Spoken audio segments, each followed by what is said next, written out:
Well, we are back. It is Friday, and we are so delighted that you've joined us. We are working through the Gospel of Mark. Steve Autrey, Paul Thompson, and we have sped our way all the way up to chapter 9, and we are at a spot where we've come down the mountain of Transfiguration. And almost inevitable when you have a mountaintop experience, you go back home and somebody's going to throw some cold water on you. Right, and so Jesus comes off the mountain and his disciples are in disarray.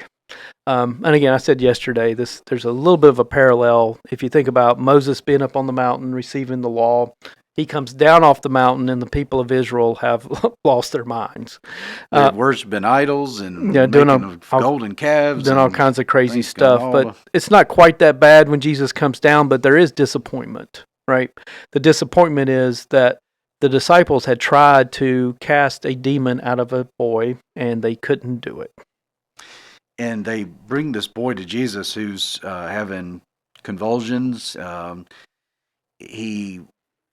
disciples couldn't cast it out. Mm-hmm. Yeah, because again, couldn't get it done. And Jesus' response is, "You faithless generation, how much longer must I be among you? How much longer must I put up with you?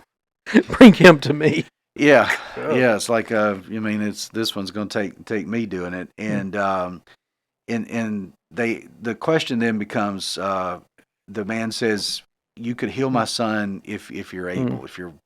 And Jesus turns the question and says, "If you're able, all things can be done for the one who believes." And we hit that one a few weeks ago at Huntersville when we were talking about the connection between healing and belief. When Jesus goes to Nazareth, if you remember the first time, he goes home, and it says he could only heal a few people because of the lack of belief. And I think it is important for us to recognize the connection between the action of Jesus and belief.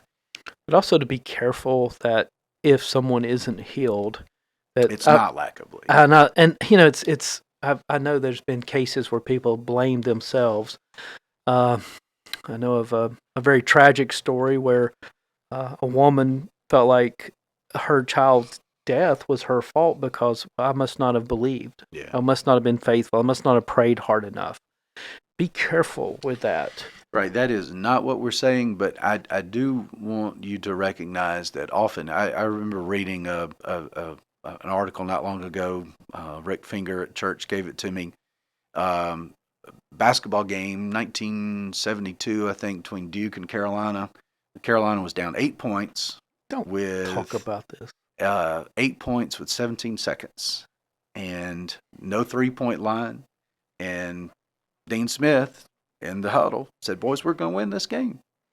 And they looked at him and they believed him.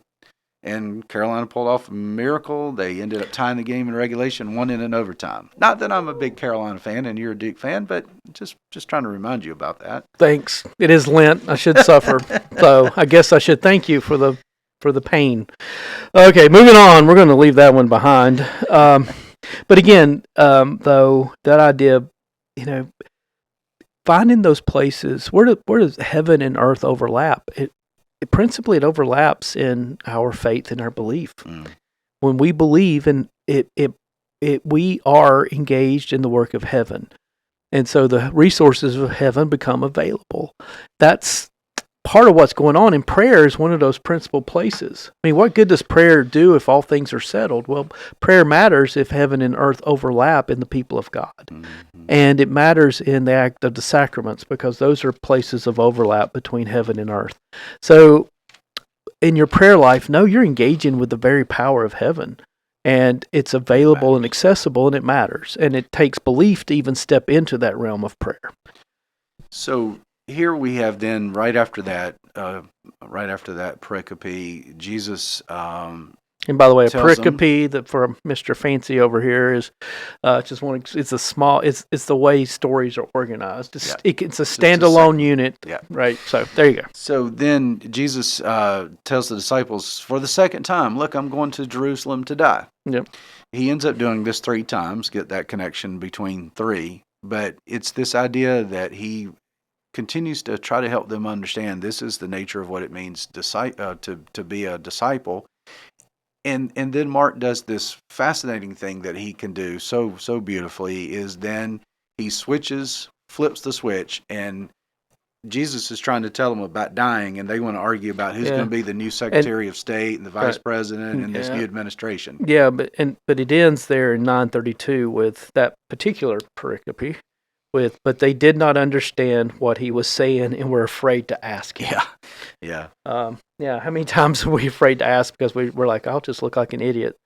It's okay, ask the questions. But again, you're right, that it flips, and they go from, obviously they don't understand because they start fighting over who gets to be top dog. Yeah, so they're back home at Capernaum at this point, and somebody wants to know who's Jesus says, what were y'all talking about? And they got all quiet. Like when you're a little kid, your mom does, what were you talking about? Nothing. Yeah. They were arguing about who was the greatest, and then that's where this beautiful place where Jesus pulls a child in the midst of them and says, if any of you want to be great, then you must be like a child. What does he mean by that? So I think we probably have a little harder time recognizing that parable in today's world, because children are revered in our culture today, but in that day they were not. Children, until you got to a certain time when you could actually provide and work and resource, you weren't much. Children had no rights, of course. Children were to be, the old saying, to be seen, not heard. And Jesus is saying you have to become powerless, weak. You have to have no rights. You have to not to worry about it. It's the simple act of trust, which a child has for its parents for provision. You act out of this childlike quality in relationship to God. And in some ways, you have to unlearn what you may thought you knew in order to be open to actually learning something. And we all have things we need to unlearn. So Jesus, in various places in the gospel in Mark, he elevates women, he's elevated Gentiles, and here he's elevating children and showing that they have a place in the kingdom of God. Yeah. So, and again, that's part of it. Then that leads into another exorcist. So, and it's an interesting one. So I'm going to read that real quick. John said to him, "Teacher, we saw someone casting out demons in your name, and we tried to stop him because he was not following us." He wasn't Methodist. Right. Yeah, he wasn't Methodist. He was a Baptist. He did follow the book of discipline. That's right. But Jesus said, "Do not stop him, for no one who does a deed of power in my name will be able soon afterward to speak evil of me. Whoever is not against us is for us." And you think about the dichotomy between this guy who wasn't part of Jesus' group of disciples is able to cast out a demon in Jesus' name, and his own disciples weren't able to do that. That might be partly why they were mad. Yeah. He didn't have the right credentials. Right. He wasn't bona fide. But again, you get this idea that, again, you see that interaction with Jesus, even the power of Jesus' name, without the very presence of Jesus himself, has power over the demonic forces of the world. Then Jesus goes on to say, don't be this idea of not being a stumbling block. As we wrap up chapter 9 in just the last few minutes that we have, he's like, look, don't get in other people's way in coming to me. Don't make it hard on them. I think that for me means just how in our church culture we want people to come in and we want them to act like us, dress like us, behave like us, and often we start to put expectations. Well, you got to start doing this, and this in order to be a part of us or to really be accepted. And I think sometimes we put up barriers without even knowing it. And we may not. Every church says they're friendly.